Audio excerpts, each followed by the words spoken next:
Hello, how you doing, my king and queens? I'm your host, King, again. Man, stop saying that mess over the phone.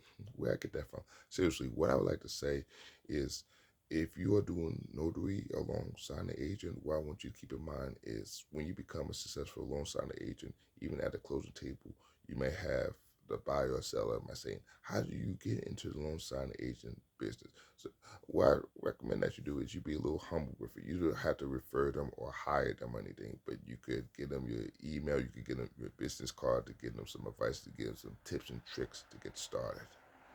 I don't think there's anything wrong with that. But if you don't want to, that's fine as well. But I think it won't hurt to give uh, inspiring uh, buyers or seller who want to get to where you're at.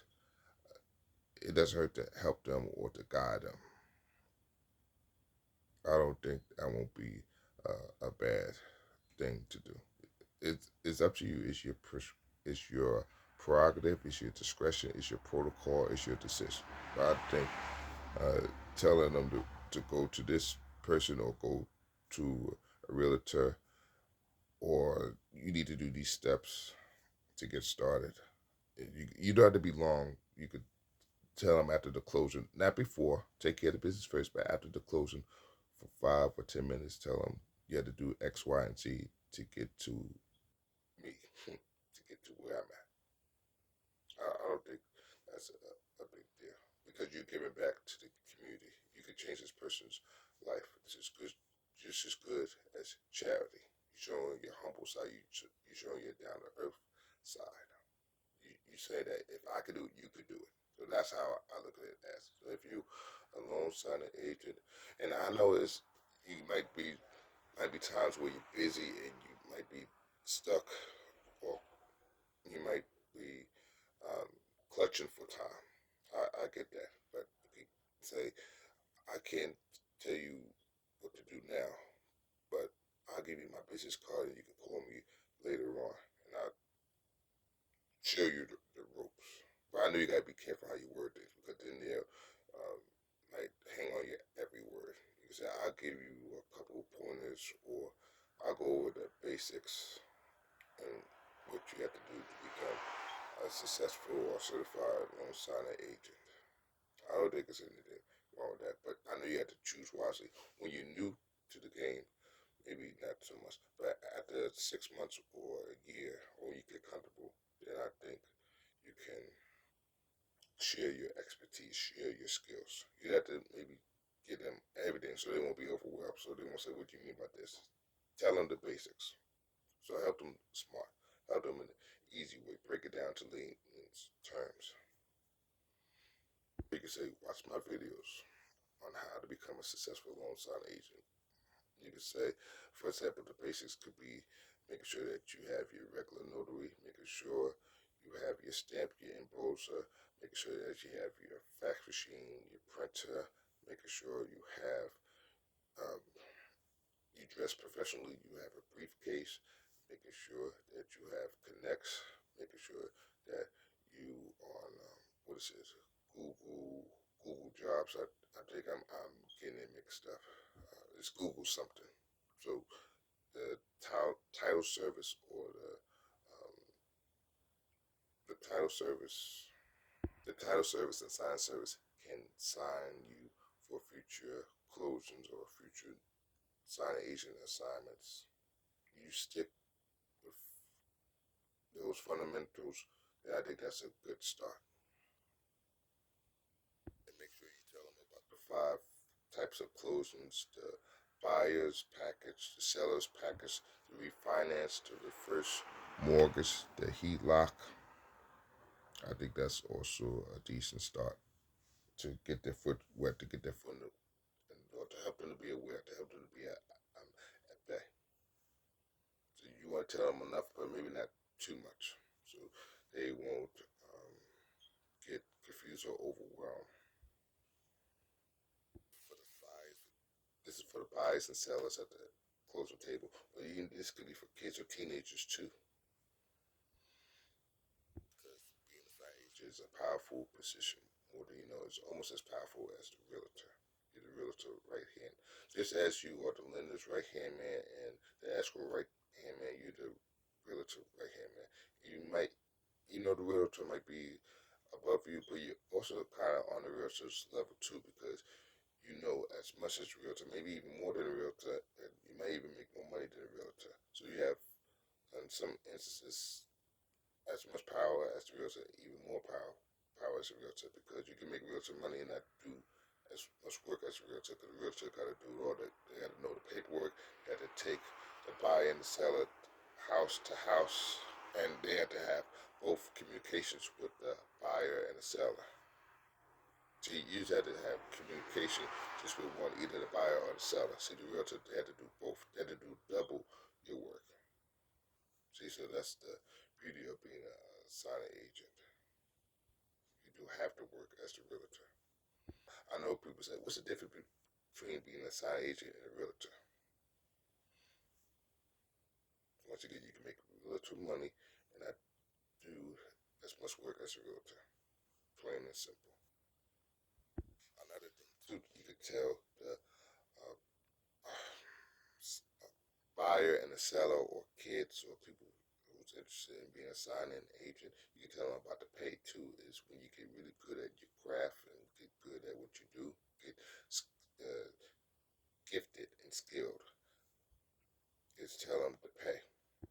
You could tell them that they could get paid up to $100 a session, or $200 or $300 if they really like you, even $1,000. Even though that's rare, I'm gonna keep it real with you, but you could make an average of $150 to $300 a closing session, or a closing per closing table. And if you want to show them the checks on your videos, you can. But sometimes I look at it as a tease. But I get why people do it as a motivation, as an incentive. I say if they could do it, you could do it too. But please don't show them the check in person though, because then I think that's a ultimate tease. But by I say I have this money and you don't. On the video it's different, but please don't do it in real life. Because then say, "Can I have this check?" And say, "No, I'm just showing you." You understand? With the videos, it's okay. I have mixed feelings about it, but I get why people do it as an incentive, as a motivation, as a visual, by saying this could all be yours. You can make just as much money as me, if not more than me. So I do understand why people do it. Would I do so if I was a successful loan signing agent? Hmm, probably not. I had to see. But I don't blame those who does it in the video. I just say not in real life. I recommend that you don't do it in real life. I say, look at all these checks that I have. Because it's as if you're dangling the money by saying, I have it, I don't. Even though you might not mean to do it, and your intention is well intentioned or well meaning. Just please be careful with it. And to make it clear, I'm not saying not to show your checks in the videos. If you want to do so, it's your discretion, it's your protocol, it's your decision, it's up to you. I'm not saying not to do it. Please don't do it on my account. I was just sharing my opinion about the matter. It is similar to showing people you have a brand new car, you have a brand new Benz, you have a brand new Lamborghini. I get it. I really do. I understand it and I respect it. Just me, I probably wouldn't do it.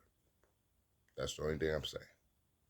And what I mean by do it, be clear now. Don't be vague. Is show the checks in the video. I probably wouldn't show the checks in the videos, but if other people want to show the checks after a closing session, more power to you.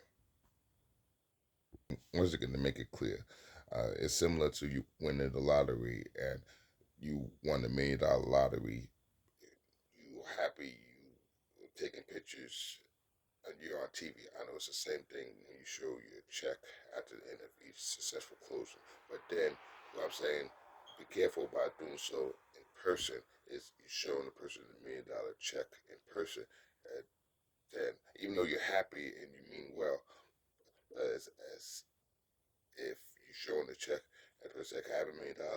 No, I'm just showing you uh, how I became a millionaire. So that's why I'm saying be careful when you do so in person. That's the only thing I'm saying with this sermon, with differentiation. That's the only thing I'm saying. That's my tirade. That's my tangent for today. Let me move on to the next topic. I like to make things clear. But seriously, though, I want you to have fun. And once again, if you want to tell people how to get to X, Y, and Z, you can. But if you don't want to, that's fine too. I respect your reason. I respect your decision. I just like to give you FYI and friendly reminders. And overall, this is for people who start or want to become an aspiring or successful uh, signing agent.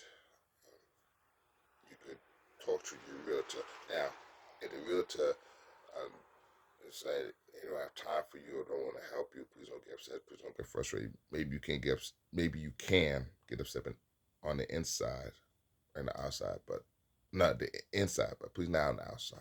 That's the only thing I'm saying. Because when you get upset on the outside, that's where you let people steal your joy, and that's where you get bitter instead of better. And I don't want you to be bitter by saying, "Oh, he could help me," or "She could help me." So I just like to embrace you. If once again, similar to how you it's okay if you don't want to help the people because you're too busy. It's similar to if the realtor doesn't want to help you or they're too busy. You just find another way. It's similar to you want to talk to the lady, but the lady say no, or she says no. It's the same thing. You can't make people. You can't control their um, reaction. You can only control your action by keep on going to be the best version you could be. Boy, that sounds good. I gotta say it again. You can't control their reaction. You only control your action. Your action is more powerful than their reaction. But their reaction becomes more powerful than your reaction if you don't do anything about it. If you murmur, complain, be sulky, hold a grudge, and bring up things that happened 10 years ago. That's when their reaction is more powerful than your reaction. So you let your reaction be more powerful than their reaction by taking action and throwing it in the past, throwing it in the sea of forgetfulness. Look at me preaching and teaching you. And another thing too is we both you could do the remote notary and the mobile notary. I think it is 50-50, but I think having a car will make it a lot easier too. Man, I think maybe doing the mobile notary might be a little easier than doing a remote notary. Maybe you want to start out with a remote notary. Is you got to be good with your uh, technology skills, be good with your computers, be good with your cell phones. Have patience with people, especially with elderly people, middle-aged people in their uh, late 60s, their 70s or 80s. If they're trying the computer, trying the online um, signing and closing table, maybe you have to repeat things or reiterate things to them three, four, 3 or 4 times. Same thing. That's another thing too. Patience is a virtue. Please don't get upset or frustrated. Inside only, not outside, because then it'll affect your work. Then I don't want you to have a long, miserable career, and that's what's taking money out of your pocket. That's where you taking food off of your table because you get upset and frustrated. And I know it's understandable if you said the same thing more than once, more than twice, but be upset and frustrated on the inside and show a smile on the outside, like me. You understand? So please be patient, or please try your best to be patient. You gotta have 100% patience, but 70%, 80% patience will go a long way because you be patient with the buyers and sellers. They will see it will reflect you and it'll help you to get paid, and it will increase your pay. Believe it or not, that could be your own bonus. That could be your own promotion. That could be your own incentive. That could be your own overtime. So look at patience. Even though you work a little harder, work a little overtime, look at it as overtime, not just with the signing, not not just with the closing service, closing table, but with life itself. So look at patience as overtime to get better, to grow, to improve, to reflect. You got a patient, and overtime goes hand on in hand in terms of being better. In terms of look at it as it being practice makes perfect with steroids. Look at patients and overtime being your new best friends in terms of practice making perfect. And once again, be patient with the buyers and sellers. Be kind, but please don't be a pushover. Please don't be a sucker. If you know something's not right, if something doesn't make sense, speak up on it in a respectful, polite, classy manner. Even with the title service or the signing services, especially with the signing service. If you knew, you might start off with the signing services first, then the title services, because the signing service know that you're hungry and you're ready to get paid, and they might give you everything. At first, maybe accept the easy jobs, the HELOC, the the seller's package. That's where you make it the $50 and $60 payday, the paycheck. But when you get better, then you could do the reverse mortgage, the um, refinance, and the buyer's package. Those are the more advanced closing assignments. But please don't let the signing services particular um, say, "Oh, can you do this HELOC? It's 250 pages. The HELOC is supposed to be 50 pages. The seller pack is supposed to be 50 pages. So you gotta. That's why it's good to know the paperwork. Then you can put two to two together. And this is two. This is a little secret. This is a little nugget. You could ask how much you get paid. This is one of the jobs as a signing agent where it's okay to ask how much you get paid. You can ask a signing service. You can ask a title company. Maybe when you're new, but even when you kind of new too, cause you have to know too, because there's some sign service. If you don't ask them, you do all the work and they pay you $25. Even if you knew, I think that's too low behind the belt. But I know maybe with your first one, you might have to eat that one. But if it's 25, make sure it be a sign-in service or make sure it be the HELOC. Please don't let them pay you $25 for a closing table if it's buyer's package, if it is right, if it's a buyer's package, or if it is reverse finance. Right, no, reverse mortgage, excuse me. Right, please don't let them do that, because then you're paying, you're working for free. If you want to do it one time, that's up to you, but please be careful with that too, because here's the thing: do, if you do get paid $25 for the closing table, and you went over 100 pages or 150 pages, or even 200 pages, I don't want you to do all that work and you say, I did all this work and I got paid this. So that's why I'm saying if you get paid $25 for a closed section, make sure that it's entwined or in sync. Bye. Seriously, it's in sync or related to the HELOC or sales package. You understand? I don't want you to say, "Oh, I did all this work and I only get $25." How you gonna get $25 closing session all the time? And that's not the case. So please make sure you do your research, you do your diligence, know what you can get yourself into, you know your worth. Remember, I think I said this before, it's worth saying again, make sure you have silly copies or mummy copies. Mummy copies with the D. The silly copies, the mock copies of reverse mortgage, of refinance, buyer's package, seller package, the HELOC. Make sure you have, I say HELOC, the whole 20 minutes, hello lock, or the types of closing, so you can know how these packages look and have them for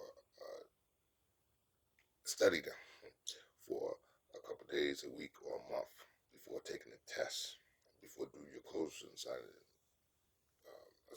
You first closing signing assignment, because you know why?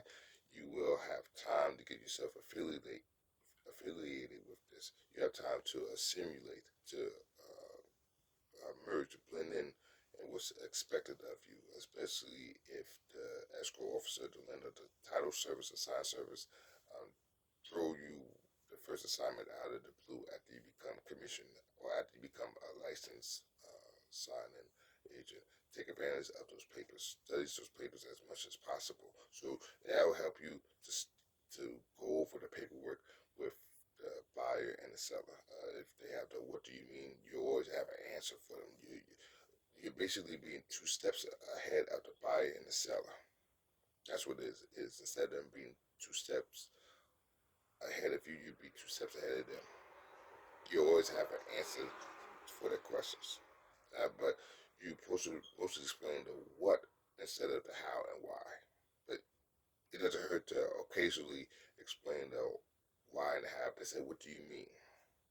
And if you don't want to, that's fine too. You can say, you could you could ask the lender or the escrow officer if they keep on asking you for the why or the what. Occasionally talk about the what and the why, not too much. Just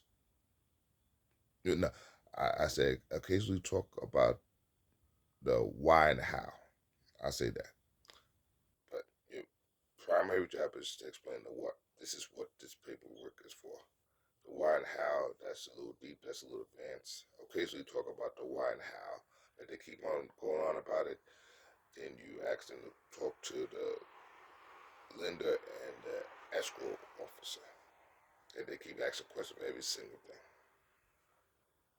Another thing too is to have copies, especially if it's a couple, a buyer, the husband and the wife have a copy for the husband, and the wife have a copy for yourself. Sometimes you're gonna have to have two copies, and with the copies, put in an envelope. When they go over, when you go over the paperwork for them to sign, they can look over everything that they sign, either during, but they might too. You have to be prepared. They might go over the copies of the paperwork give while you're going over the documents with them. They might go over the copy of documents while you're giving them the official documents. They might try it, so that's why it's best to have it sealed. But if they try to open up the documents, the copy documents while you're going over it, that's a tough one. Use your discretion with this. You could be professional by saying, let's go over the documents, the official documents first. If you have questions, you can review the copies at a later time. I think that's a professional way to handle it, because if they go over the copies while you giving them the real or regular copies, that's gonna take time. That's gonna take 2 hours, and you don't want to always have those 2 hour sessions. Every once in a blue moon, you might have to, but not all the time, because then that's create a headache for yourself. So be patient, but know when to keep it moving as well. That's what I'm saying. The 80-20 rule. Be patient 80% of the time, and tell them that you got to keep it moving 20%. But be professional, be polite, be kind. Please don't be aggressive with it. 90% of the time, 95% of the time, the buyers and sellers, they receive the package in the mail of the documents 3 days before the closing uh, session. And remember too about the 3 day rule. They receive the closing documents 3 days before the closing session, and they have 3 days to change their mind after they sign the documents if this is not for them as well. It's similar to an interview. Always treat the closing session as an interview too, because the interview might say that they like you, and they'll get back to you at a date, and they'll see if this is a fit for you, and you might have 3 days to change your mind. So treat the closing session similar to the interview. It's official, but then again, if you change your mind and didn't sign anything, you can, like I said, the interview. Then it's just same thing with the closing session. So the closing session is similar to the interview. You have 3 days to change your mind, and that is, I know the difference between right to cancel and wish to cancel. Your right to cancel is you know that you have 3 days to cancel. Wish to cancel is you canceling the closing session on the spot, and this property will cease to exist. But then I think you eat the money. You eat the earnest uh, money deposit, the EMD. You have to eat that. You have to eat the inspection. You have to eat the money for the appraisal. But uh, the, the money, the cashier's check, you don't get that to them. You can put it back in the bank if you change your mind at the last minute. But you have to eat all the other fees that you contribute that led up to the closing session. Know about your deed terms too. I went over quite a few of them. Know about the deed of trust. Know about the promissory note. Know about the estimate closure. Know about the closing disclosure. Had them in index cards, and you can put the index cards with the the loan documents. You could maybe stamp the index card, use the index cards as a sticky note, and you can turn those index cards into definition notes.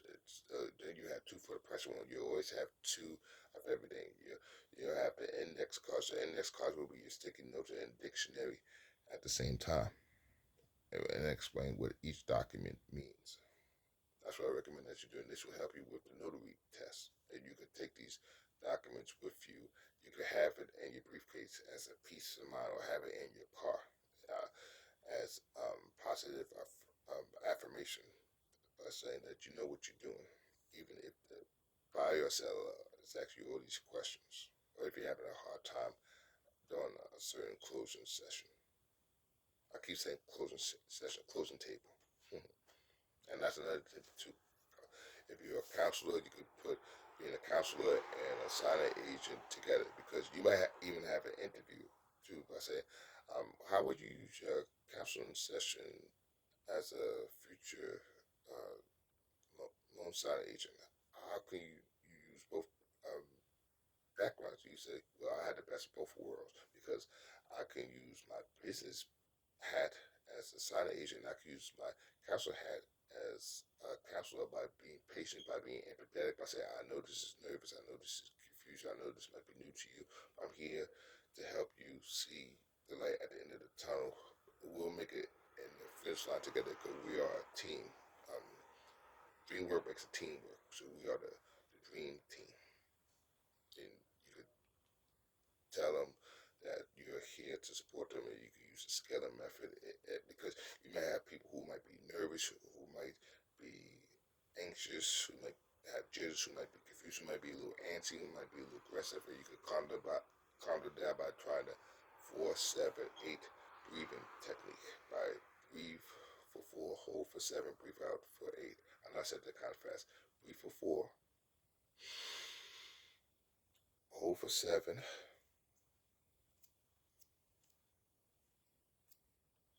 exhale for 8.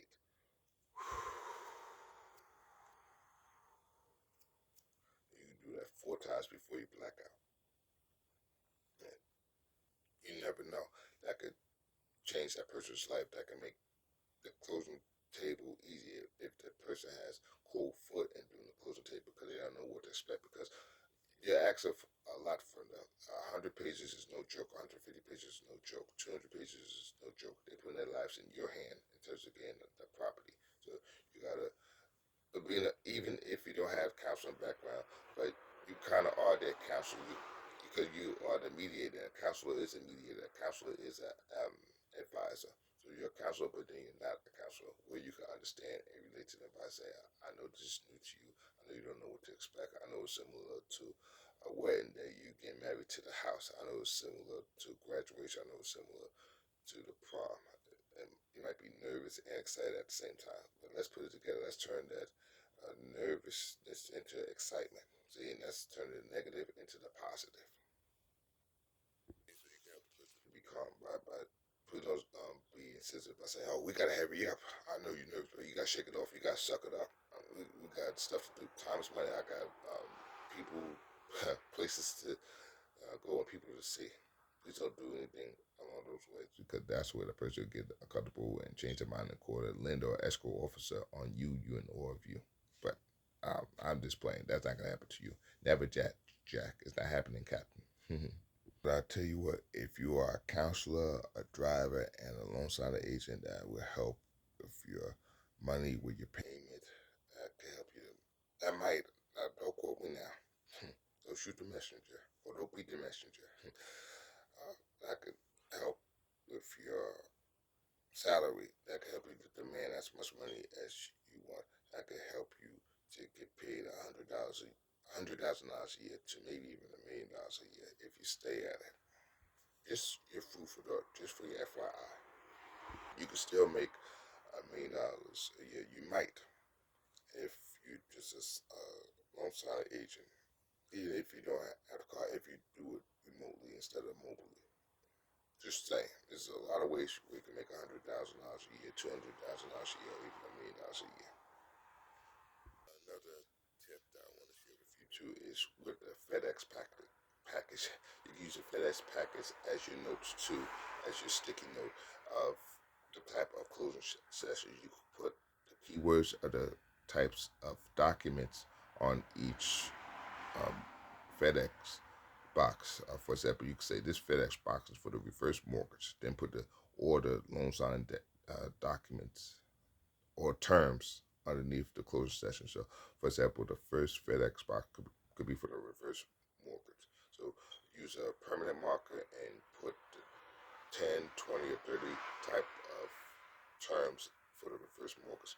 Then the second FedEx document could be for the